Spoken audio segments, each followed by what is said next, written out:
All right, 2 minutes past the hour, so we'll get going. Okay, welcome everyone. Welcome to this NESI webinar. My name is Stephen Barrett, and I'm co-facilitating this session together with Emma Lawlor.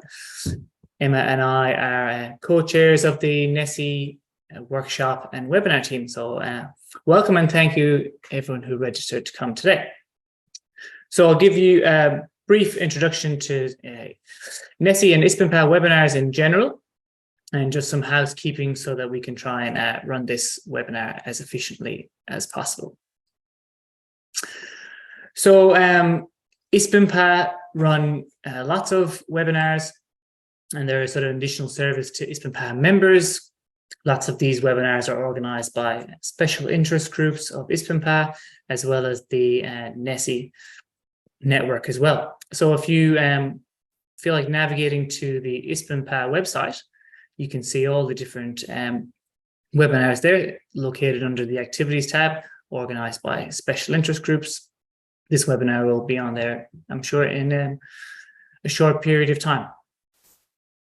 So then you can be able to watch previous webinars as well, organized by special interest group and different areas. So NESI, for those who may not be fully aware, is the network of early career researchers and students of ISBNPA.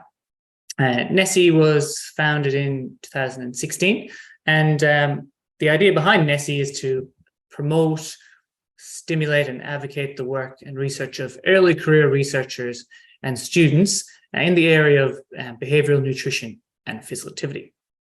So there's a dedicated NESI website through the ISBNPA page, and the link is here. So if people want to navigate to that, have a look at all the things that NESI does.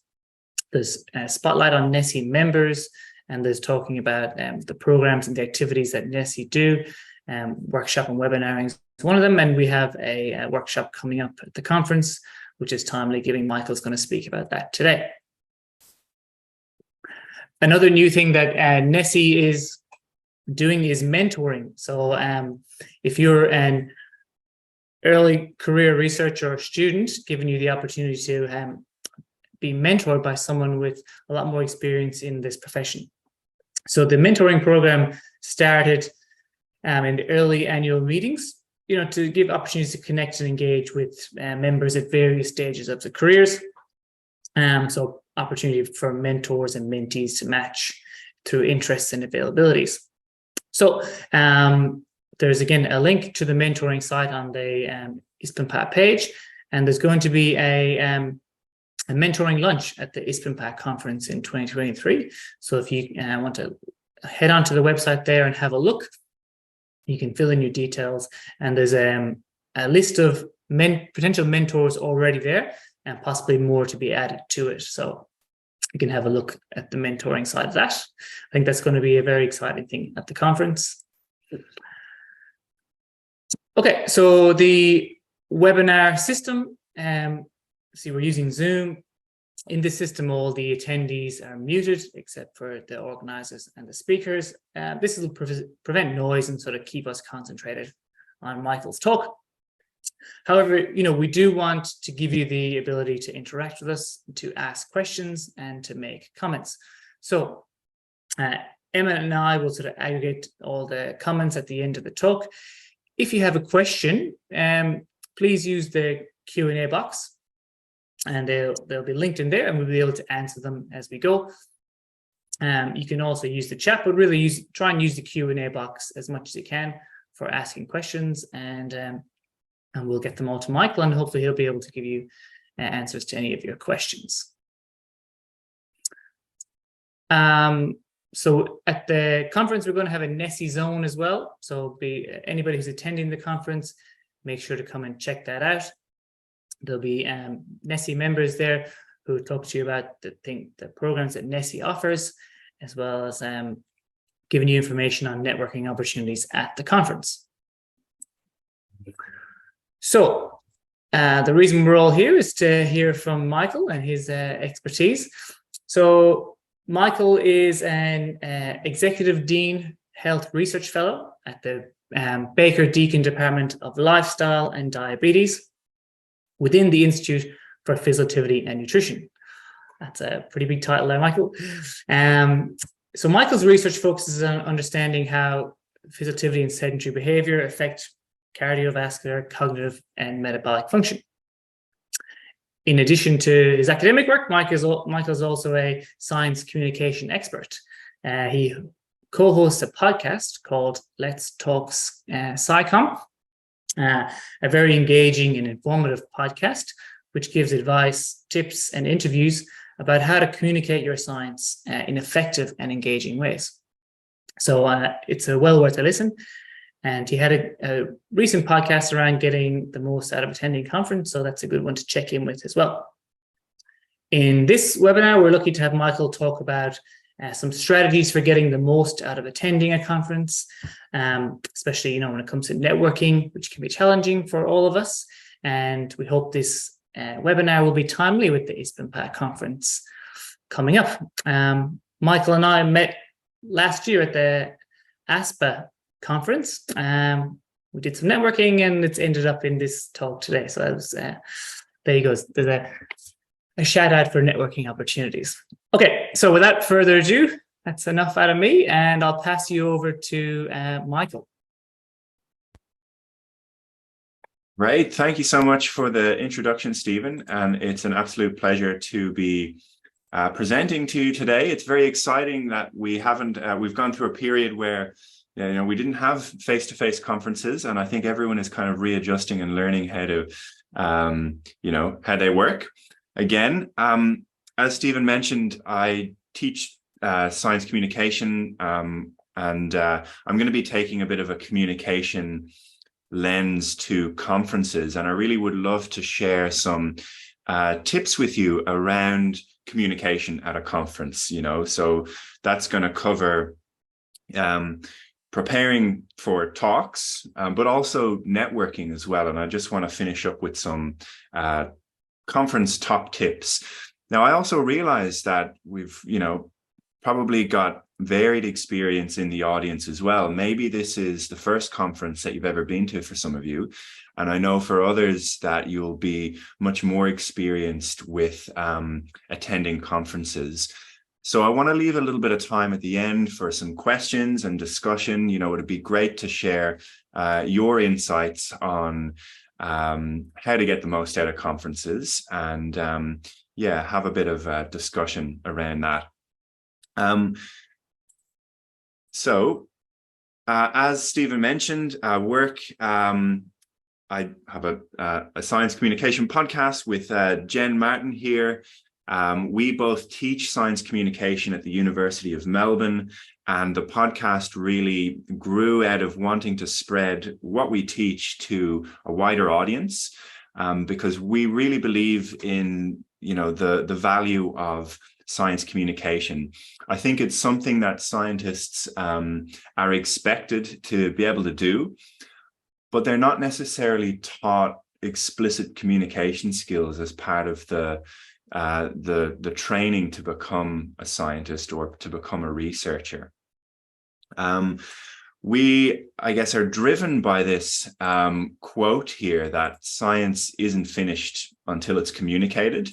And I think this is important for a number of reasons. First of all, the importance of getting out there and communicating our research is because it's a bit of a moral obligation, I think, for scientists, especially when you consider that a lot of funding, is publicly funded. A lot of research is publicly funded. So we really have a moral obligation to get out there and spread the message of our research as wide as possible. But it's also valuable to do so.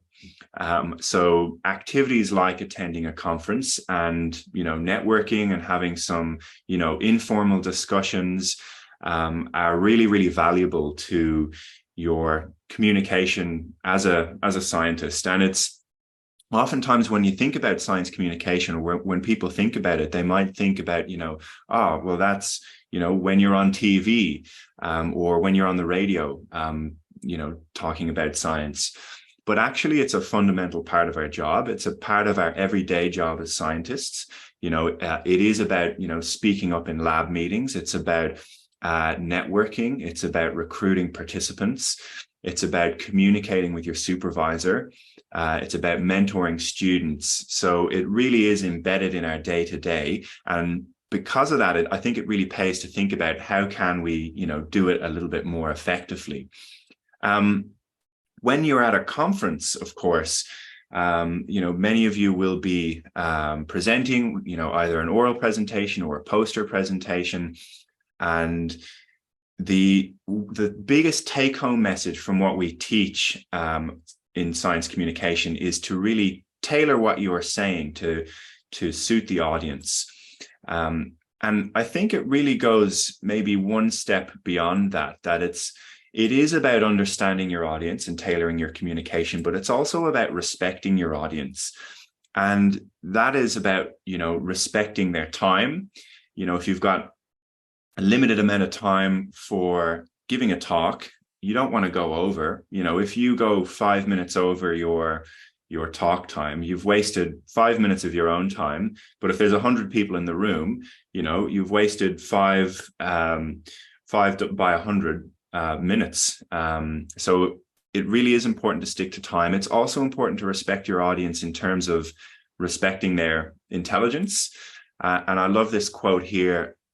Don't overestimate your audience's knowledge and don't underestimate their intelligence. So oftentimes when you're presenting at a conference, you are going to be the expert in that particular area of research. And people in the audience, they're not necessarily going to be as knowledgeable as you. Now, there may be people that are more knowledgeable than you in the audience. So you're really, catering for a bit of variety there. So it really pays to, think about how can you respect their intelligence.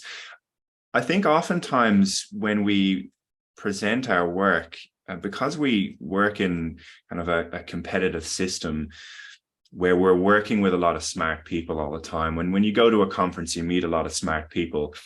And I guess, when we present, we want to share our ideas. We want to impress people with our knowledge, and we want to share that knowledge with them. But the risk there is that we maybe include, kind of unnecessary level of technical detail when we are presenting our work, because we want to show that we know this deep level of detail. But my advice would be, rather than trying to sound smart when you're presenting, it's about trying to make your audience feel smart. And I think that's something that, really helps guide me, because one of my big tips for when you're preparing a presentation is to think about what you can leave out of your presentation. It's not about cramming as many facts in as possible. It's about thinking about what your key message is and what information do I need to include to be able to convey that message. But you really don't want to bog the audience down with too much information. So I'm going to share a couple of bits of advice, practical advice around, preparing a talk. And then I want to talk about the networking side of things as well. So if you're going to the conference in June, you're probably preparing your talk already. There's a couple of key questions that I think you should ask yourself when you're preparing a talk or a poster. First one is, why are you doing this in the first place? Then asking, who am I presenting to? Then thinking about, when am I going to be presenting? Where am I going to be presenting? And doing that strategic thinking before thinking about what am I going to actually include in my presentation? And then the final piece is, how am I actually going to communicate, on the day when I'm delivering my presentation? So I've got a couple of quick tips in each of these categories. So in terms of the planning, thinking about why you're giving the talk in the first place, what would be a successful outcome? And this might depend on what stage you're at in your research, but it can be really good to reflect on that, because that really helps you get what your message is going to be, thinking about who is in the audience and how can your message be relevant to them? How can you best respect their time? Thinking about what would you love your audience to do, to think, or to feel, or to understand after listening to your presentation. You know, it's really about putting yourself in the shoes of the audience, thinking about what your audience, you know, might already know. How much context do you need to provide? And thinking about, you know, the things like location and timing. So if you arrive at the conference, it's good to check out the space, to check out the rooms, get familiar with that, get familiar with where you might be presenting, because I think that can make a big difference for, you know, allowing us to visualize and, you know, prepare for the conference talk. And it comes down to design essentials. You know, what are you actually going to include? And I think the main thing is to have a key message, you know, and have you tailored it for this audience.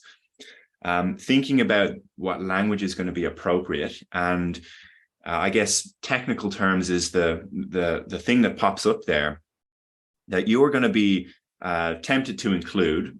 I would challenge you to try and identify the technical terms in your own area and ask yourself the question, you know, do I need to include this in my presentation?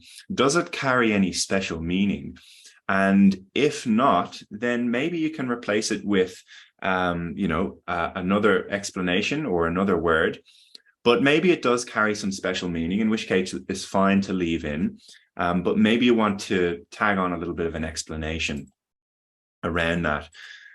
My biggest tip is to think about what you can leave out. You know, what details are unimportant or irrelevant for this audience, you know, especially if you've got, you know, a short talk, that you really need to be efficient with your words.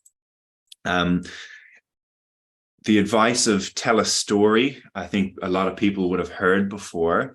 And I want to share some tips on how you can actually do that. And kind of the hint here is that it's all about the problem that you're trying to solve, you know, the research problem.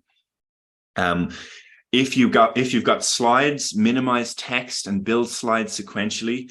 If your audience is reading, they're not listening, which is known as the Colavita effect. If you show someone information in visual form and audio form, they have a preference for the visual form. What does that mean? It means that if I was to show you all of these 6 points and they were to appear at once at the start, and then I was to start talking through them, guess what the audience will be doing? They'll be skipping down ahead, reading, you know, they'll be reading point number 6 by the time I'm, you know, moving on to point number 2. So I think having what you're saying synced up to what the audience is looking at on the screen is really, really important. Now, I wanted to share some specific tips around telling a story, because I think that's probably one of the most important things that we teach our students, really because stories are easy to understand, they're easy to remember. It's a great vehicle for your message, and it's really comes down to the fact that we used to tell stories before even writing things down, that our brains are evolutionarily hardwired to be receptive to stories.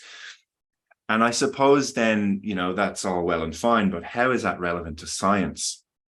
So some of you may be familiar with this guy, Randy Olson, who's written books about how scientists can tell a story about their research.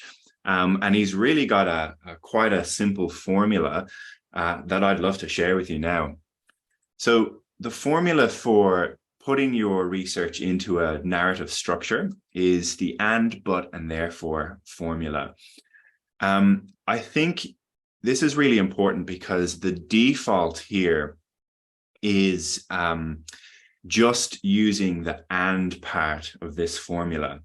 So what do I mean by that? So what I mean by the and part is, and think back to, you know, a presentation where you maybe you fell asleep because you were bored, where the presenter probably would have been listing a series of facts. And that's really all they did. So, you know, here's a fact, and here's a fact, and here's a graph, and here's another fact, and here's another fact. Now, there's nothing necessarily wrong with that so long as it's accurate, except the problem is that that format is boring and it's mind-numbing. So the alternative suggestion here is to include some problems embedded in what you're saying, and that is the but part, and then some solutions, and that is the therefore part. So what does using this formula look like if I was to kind of write down a brief statement? So in order for their research to lead to real-world impact, scientists need to share the results and relevance of their work with a variety of audiences, and doing this effectively requires both skill and lots of practice. But few science students learn communication skills during their degrees. Therefore, we need universities to fund and prioritize communication training for science students. Okay, so that's an ABT statement in a nutshell. What is each of these parts doing? So with the and part, that is really the force of agreement. It's where you really get yourself and the audience on the same page. You're providing the context, you're drawing them into the topic, and it's really important to provide context before detail. So by the end of that and statement, you know, the audience is going to be nodding along. Yeah, I know what you're talking about. Yeah, I'm picking up what you're putting down. We're on the same page here. And then embedded in that context, you throw in a problem, a contradiction. And this is really, you know, the research problem that you have. And when it's delivered after the context, it's really powerful because the audience are going to be thinking, yeah, I can see how that is a problem.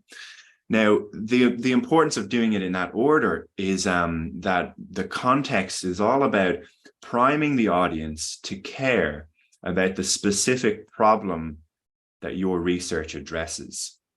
They won't automatically care about it. You have to make them care about it. You have to tell them, you know, draw them into it and tell them why it's important. And then they're going to be on the edge of their seats. And that's when you deliver a solution. And that is the research that you're doing or that you're planning.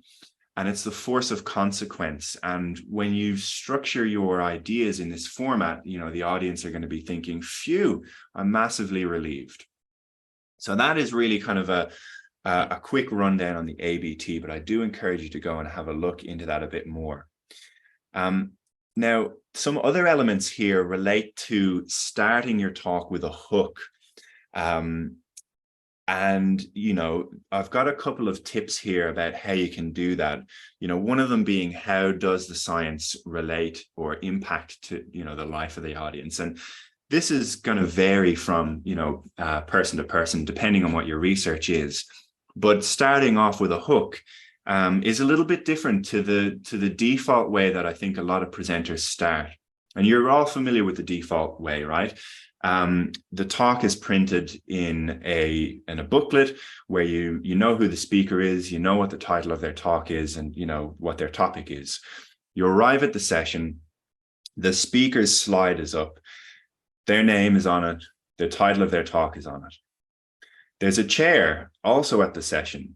They introduce the speaker and they tell the audience what that person's name is and what the title of their talk is, or you know what they're going to be talking about. And then the speaker gets up and guess what the speaker says in a lot of circumstances or a lot of situations. They'll get up and they'll say, hi, my name is blah, blah, blah, and I'm here today to talk to you about blah, blah, blah. Now, what's happened there is the audience has been given the same information 4 times, and the speaker has missed an opportunity to make a good impression on the audience by starting with a hook. You know, a statement that says, you know, listen up, this is going to be interesting. When we think about, you know, first impressions, I'm sure you've all heard how they're important. The same is true when you're presenting. So it's about starting your talk off and trying to, you know, include something like how it relates to their life. Maybe you want to use a startling statistic or assertion. maybe a pun or rhyme or a joke if you feel comfortable with jokes. Tapping into the zeitgeist. What's the zeitgeist? It's essentially what people are thinking about, what's in the public mind, what are the hot topics at the moment. Can you tap into that or relate your research to that in any way? Maybe it's about asking a rhetorical question or having some audience interaction, or starting with a little bit of a story or a scenario or an analogy, using descriptive language. But I think what it really all comes down to is really getting to the heart of, the value and relevance of your work and why it's important, and asking yourself, why, and thinking about the big picture. Why should the audience care? Now, when you're telling your story, I think it's good to not read directly off a script, to have maybe bullet points that can remind you what to say, but you don't want to sound scripted when you're talking. Speaking in the active voice is always going to be more engaging, showing agency over the work. So, I recruited 50 participants or whatever it might be. Using simple words and remembering the mantra that it's not about trying to sound smart, it's about trying to make your audience feel smart. And, using shorter sentences if you can. Don't assume that, the audience is going to know the specific details of your research. You'll be catering to kind of a variety of experience and levels of experience. Think about what you want your audience to remember. And as you're all, editing your talk, think about, practicing a few different types of hooks. What is going to work to grab the audience's attention? Ask yourself the question, is the talk relevant? Have you included the most important bits of information and the most relevant bits of information? Is the value of your research clear? Will your audience care? Have you chosen appropriate language? And have you provided enough, but not too much context? And it's about providing enough that the audience is going to care about the problems that your research is addressing. And then think about what you can leave out. Now, this, I've said it multiple times, this is my number one tip, I think, for a number of different reasons. First of all, if you try and include too many facts, it's going to be harder for your audience to follow along. You're going to also feel a little bit rushed, that you have to kind of rush through this. And that's not going to be any good for your nerves. It's really good to allow time for pausing, time for, breathing. That's a really great way of also emphasizing key parts of your talk. It's not necessarily about, every single sentence needs to be super enthusiastic. Key parts of your talk do need to be emphasized, and a pause at the end of an impactful sentence allows for what you've just said to sink into the mind of the audience. When you're, make sure you practice. I'm sure you're all practicing at the moment. But before you deliver your talk, it can be good to warm up your voice. So hopefully you've been, doing some talking earlier that day. Give yourself a little bit of a pep talk. Make eye contact with the audience as well. That's really important, and feeding them with eye contact. Think about what you want to do with your hands. Maybe you want to do a bit of hand gesturing. Maybe you want to hold a pencil. It's really all about feeling comfortable when you're actually presenting. And don't, if you're recording yourself, and maybe you've got experience with this with, virtual kind of components, or maybe you record yourself as you practice, but don't fall into the trap of kind of doing it 100 times. I guess what I'm trying to say here is don't let perfection get in the way of excellence, and practice. Now, there's two types of speakers, those who get nervous and those who are liars. I've got a few tips for dealing with nerves. The first one being just understand that they're okay. The reason you're nervous is because you care about what you're talking about. If you didn't care, you wouldn't be nervous. So it is actually a good thing. Breathing exercises can help. There's a lot of science behind this. Box breathing, cyclical sighing. Leave room to breathe in your talk, so don't try and cram too much in. Maybe go and have a look into box breathing and cyclical sighing. There's also research around reframing those nerves and reframing it as excitement. They've got the same physiological sensations. increase in heart rate, sweaty hands. You can tell yourself that's excitement. Or maybe you want to visualize yourself giving the presentation and feeling good about it. So some kind of concluding tips just on the presentation part. Begin with a carefully chosen hook. Try and genuinely connect with your audience, be yourself, share your enthusiasm. Don't fall into the and trap that I mentioned before, where you're just listing a series of facts. Throw in some problems. Remember that your slides are there to enhance, not distract. Minimize text, build slides sequentially. If your audience is reading, they're not listening. And beware of TLAs. I wonder, does anyone know what a TLA is? I don't think you would know what a TLA is. And I think the fact that no one has kind of jumped in and offered up an answer is a perfect demonstration of why you should be aware of 3-letter acronyms. Just because you know what it means doesn't mean your audience knows what it means. So just beware. You can, nerves are okay. There's things you can do to help. And, reframing nerves as anxiety or, nerves as excitement is one thing that you can do, and just remember that it's really a privilege that you are able to present at a conference, share the knowledge that you have. It's a vital skill in your career. It's rewarding and eventually enjoyable.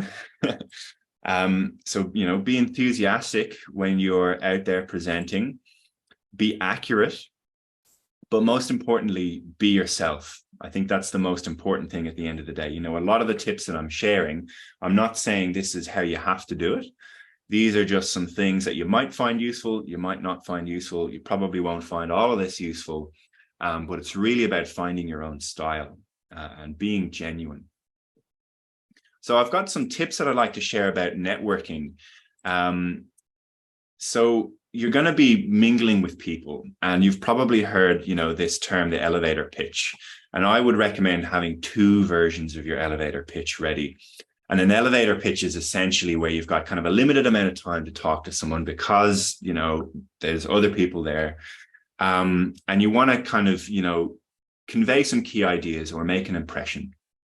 Now, the 2 versions would be one for people outside your field and one for experts in your field. Because again, it's about, kind of tailoring what you say. Just practicing talking about your research is going to be, so valuable. And you never know where those networking connections are going to end up. You never know where those people are going to end up. The majority of jobs that people get, they're not advertised. The majority of jobs that people get are through connections that they know. So it's really important to start building those networks. And if you think about, when people hire you, they're not necessarily just hiring you. They're hiring you plus the networks that you're connected to. Be ready to talk about things other than work. It's about trying to genuinely connect with people. And, what are your hobbies? What other things are you interested in? But when you do talk about your work, be enthusiastic about it. I think, especially when you're thinking about how to talk about your research to people who are not familiar with it, it can really help you kind of connect with, why you wanted to pursue a career in research in the first place. But also make sure you know when and where you're presenting, because maybe people will say, that's really interesting. I'm going to go and talk to some other people now. But when are you presenting? Make sure you know the answer to that so they can come along and watch your presentation. If you're going along with your supervisor, they should know that their role is to help you with networking, making introductions. Maybe you want to have a chat with your supervisor about this. But they can be really helpful because they're going to know a lot of people at the conference. Name badges can help. Hopefully you're going to have name badges. But I think, it's really useful so you can try and, remember people's names. So make sure you wear your name badge. It's not just for kind of the first day, but wear it throughout. do your homework before going to the conference. You should know what the timetable is. And that's really about just making, your time efficient there, identifying who you want to speak to, maybe what talks you want to go to. Having a bit of a plan, I think, can be helpful. Have a reason to initiate conversation as well. I think when you're doing it, it's tempting to to lead with blatant flattery. I think this is where it comes down to being genuine, and kind of genuinely connecting with people. So if you go up to them and maybe tell them something kind of generic, that you really like your talk, like that's all well and fine, but maybe a better way of doing it would be to say something specific that you liked about their talk, but that does require active listening. And active listening is something that I think is important when you are, out there networking as well. And it's really just about being genuinely interested. And it's also about asking questions. And I think this is kind of comforting, right? Because I think a lot of us might be a bit nervous about networking. I certainly was nervous the first few times that I went out there and networked, because it's like, you're going to be talking to people. What are you going to say? But actually, a great way of doing it is if you're nervous about talking, is ask the other person questions. People like talking about themselves. And especially if you're, being genuine and showing genuine interest, they'll probably come away from that conversation thinking, wow, that was a great conversation. But I think it is a bit about balance. You'll probably find that they might ask you a few questions as well. So it's kind of a two-way flow of information. Asking sessions asking questions in talk sessions can be really useful. And maybe you want to practice this, beforehand. If you're in lab meetings or you're going to talks, practice asking questions, because people can sometimes say, oh, I heard that question you asked, that's really interesting. Or maybe the speaker can, follow up with you afterwards, and you can have a bit of follow-up discussion. So I've got a couple of tips here about active listening. I mentioned it's about being genuine. It's mostly about paying attention. And I think this is something that I really learned from starting the podcast is, we'll be talking to people and we've got a list of questions, but we don't want to sound scripted. And so I think in the early days, I would have, asked a question, the guest responds, and then I go, oh, that's very interesting. Next question. But the best way of doing it is to actually listen to what they're saying.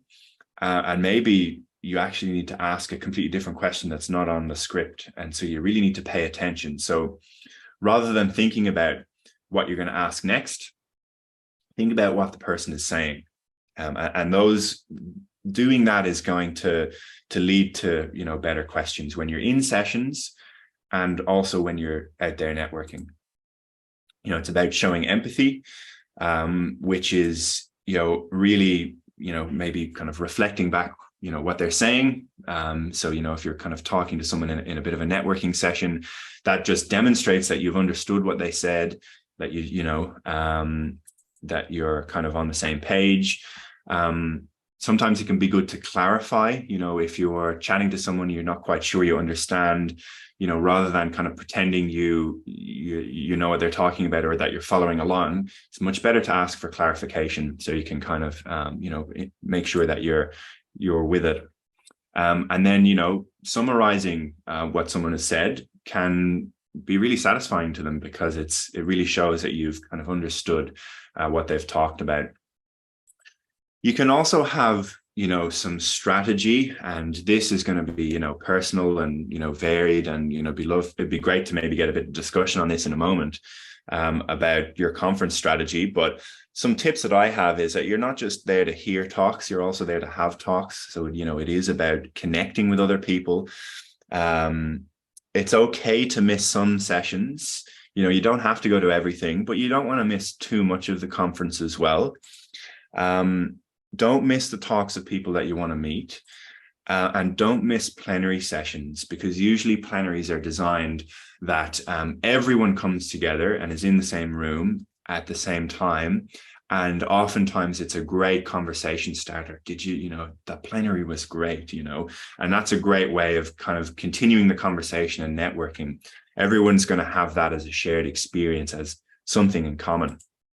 Arrive with a bit of a list, so kind of maybe know who you want to meet. If you're really organized, you can email people in advance, and leave with a follow-up list. You'll probably get insight into your research. People will be sharing their ideas. Oftentimes I find, coming away from conference, you have, ideas for new types of studies that you want to do, new types of analysis. So, and the way to kind of maintain those connections that you make at the conference is to follow up with people, continue those conversations afterwards, and hopefully you'll bump into them again. Maybe they'll become a collaborator, maybe a future boss, maybe a future student. So some top tips then, just to finish off, and it would be great to, hear your questions or maybe get some of your own perspective on this. But it's about participating, being proactive, and kind of taking part. So setting aside time to take part. And, it might kind of sound obvious, but you don't really want to be bringing other work with you to the conference. Try and organize it in such a way that you can block out that time to fully participate. If there are travel grants and awards, apply for those. You have to be in it to win it. Take lots of time to prepare your talk or your poster, and really make the most of the opportunity to kind of read ahead the abstracts, email ahead, and plan ahead. Maybe join, if the conference, connect with people online, maybe that's on Twitter, maybe on LinkedIn. Approach people when you're at the conference, maybe put yourself outside your comfort zone a little bit, and try, and also, if you can, organize local lab visits before and after. If you're traveling to somewhere where you've never been before, maybe you want to stay on and see a bit of the place. Maybe you want to meet kind of local labs. People are genuinely usually very happy to have a visitor come, and even if it's just to come and meet some of their lab members for half a day or whatever it is, and then they'll remember you for next time. They'll be able to put a face to the name. So you don't feel like you're going to be pestering people by saying, oh, look, I'm going to be in the area, I'd love to come and meet you or some of your lab members. I think people will be very receptive to that. Final few top tips, try and go to all the social events that you can, because I think a massive part of conferencing is that networking. It's so important, but do get enough sleep. You don't want to be rocking up to the conference sleep deprived, and then you're not going to be able to network, or maybe you'll kind of miss out on some key talks. Do look out for the other early career researchers and the student kind of events and activities, because those are your peers. And I think sometimes that's where the most valuable connections can be made. So it's really about getting to know them, but also about meeting some other senior researchers. Maybe there'll be an editor, and you'll be submitting your paper to their journal in the future, and they'll remember you, and they'll remember, oh, this is a pretty kind of keen researcher. So it can pay to kind of meet those senior researchers as well. Go for walks, especially at a physical activity conference. And maybe it's about, going for walks with, people that you're meeting, maybe having a walking meeting as well, rather than kind of traditional meetings or whatever.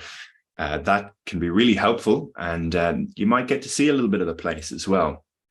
Also, put yourself outside your comfort zone. Don't just stay with your lab mates. Sit with people you don't know and try and expand those networks. And ask questions, at sessions and when you're networking with people. Just be kind of genuinely interested and ask questions. So that is what I wanted to share with you today. Thank you so much for coming along. If you do like some of these tips around communication, you know, we've got lots more where that came from with our podcast episodes. We've been going for you know, maybe a year and a half now. So I think we've got we're on to episode 50 something. We're in the 50s. So check those out. But thank you very much. Happy to answer any questions and would love to hear your thoughts and perspectives on this. Thank you, Michael. Very informative, hopefully very timely with the ISBNPA conference just around the corner. So picked up a few things myself even. We have a question from the audience asking, how can we balance the amount of information on a slide? And should a slide have every point on what we're going to say, what the person wants to say? Yeah, no, it doesn't have to have every word that that's going to come out of your mouth. It should emphasize images and really minimize text. But, you know, it should have maybe enough on the slide that it reminds you what you need to talk about. Because, you know, it's important. The words that you choose when you speak are different to the words that you would choose when you write.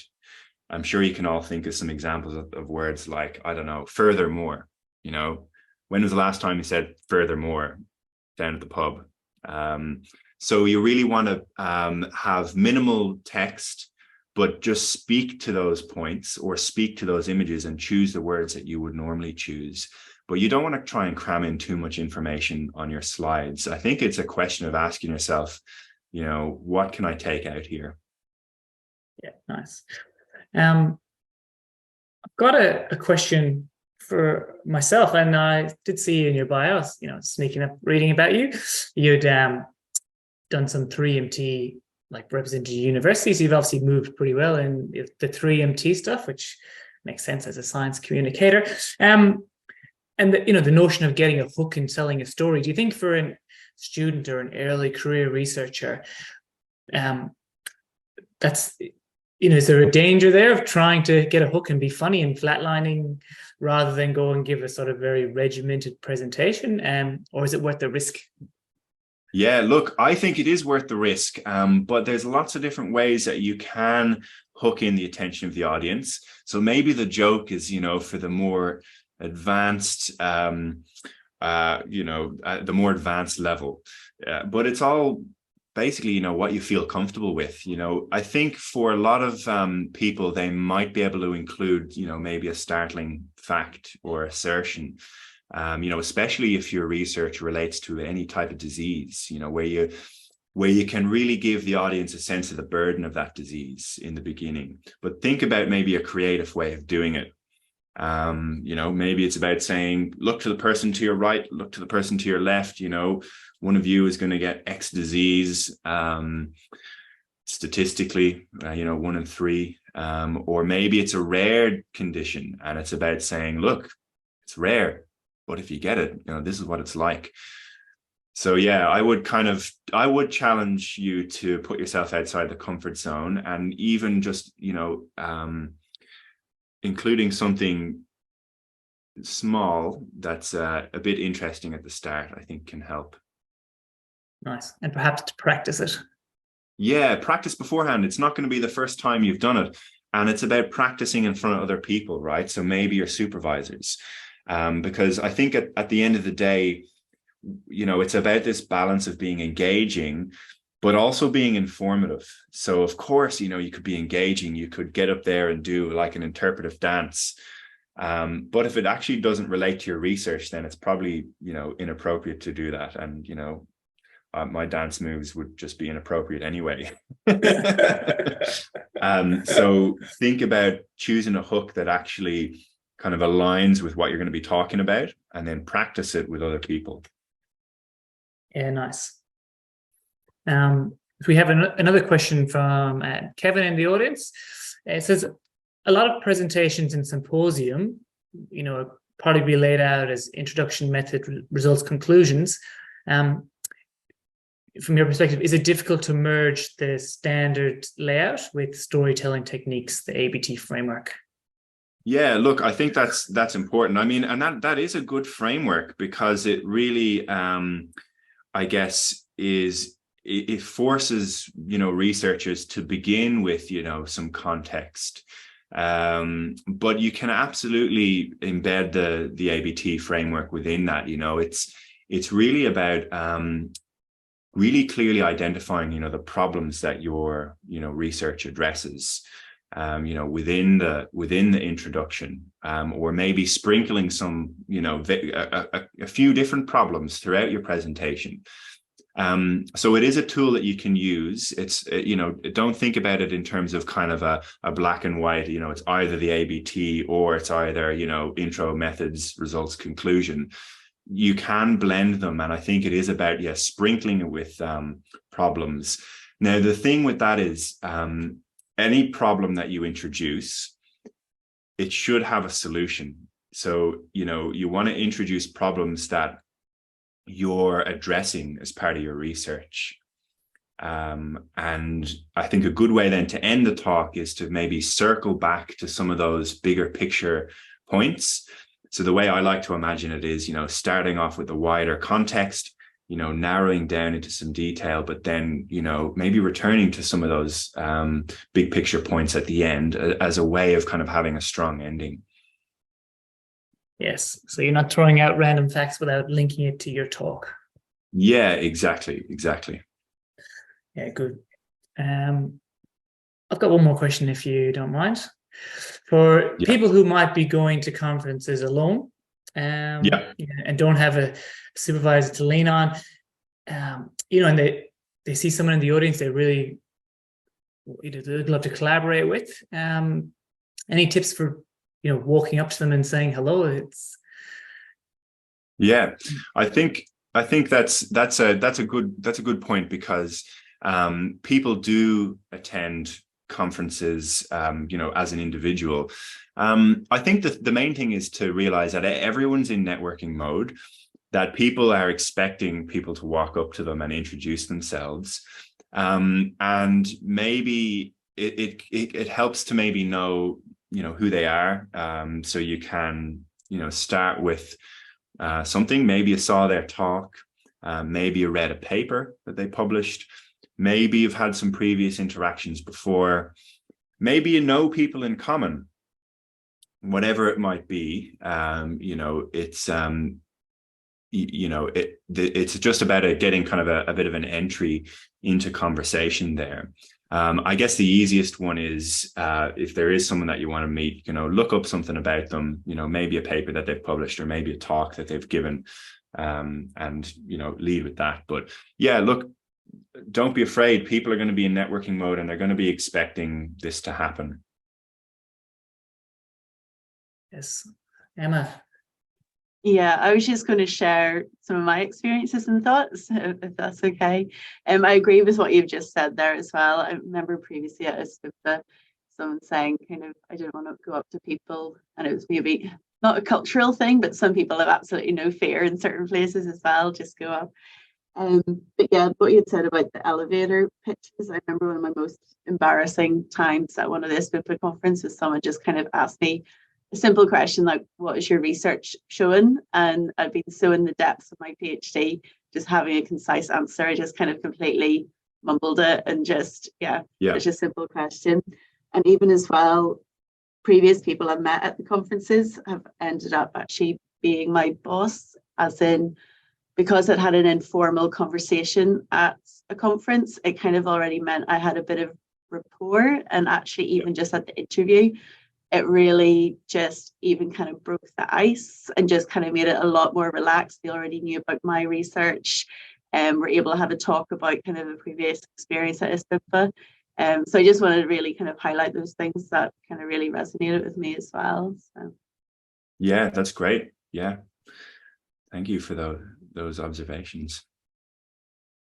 All right, thanks, Emma. We had another question, I think was when you were speaking about the last one, Michael, about any tips for starting conversations with senior researchers without being intimidated, but I think you sort of touched on a lot of those points. And it resonated with me, that people are in networking mode. So, and people do like talking about themselves. So if you can, hitch on that bandwagon, you're probably halfway there, aren't you?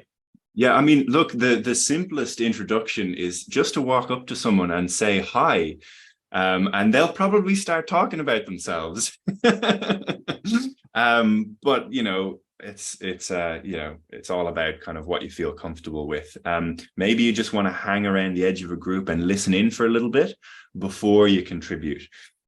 So there's a number of things you can do. Yeah, beautiful. All right, I think no more questions in the chat and wary of time. So Michael, thank you again for giving all your tips. I'm sure people will take a lot out of it. The presentation will be put up online, Antonio. Yeah, have you seen the questions on the Q&A? So we have one from Sophia and one from Kevin. Maybe you still have 3 minutes. Yeah, we did Kevin's one, I think, about the storytelling. Yeah. And Sophia, the balance. Yeah. Yep. Okay. Yeah. I think it's been covered. Yeah. And we had a question from Alexandra about the network, or comment about the networking dinner. So at the ISBNPA conference, there is going to be the NESI zone, a chance to communicate with other early career researchers, which I think you were touching on, Michael. Sort of get in there with your peers, and then of course, your ECR peers have their own networks potentially that you can sort of dabble in and try and get to some of the social and networking things. So check out the NESI zone. There'll hopefully be some ECRs and NESI members around who can hopefully link you into different things at the ISBNPA conference. So thank you, Michael, again. Very informative. Please check out Michael's research and check out his podcast. There's 50 episodes, so one a day will get you to is it 50 days till the conference or less, I think, is it? Probably less. You might have to go 2 a day. Maybe 2 a day until the conference. Okay, and thank you everyone for attending. Hope you really enjoyed it. And thank you all again.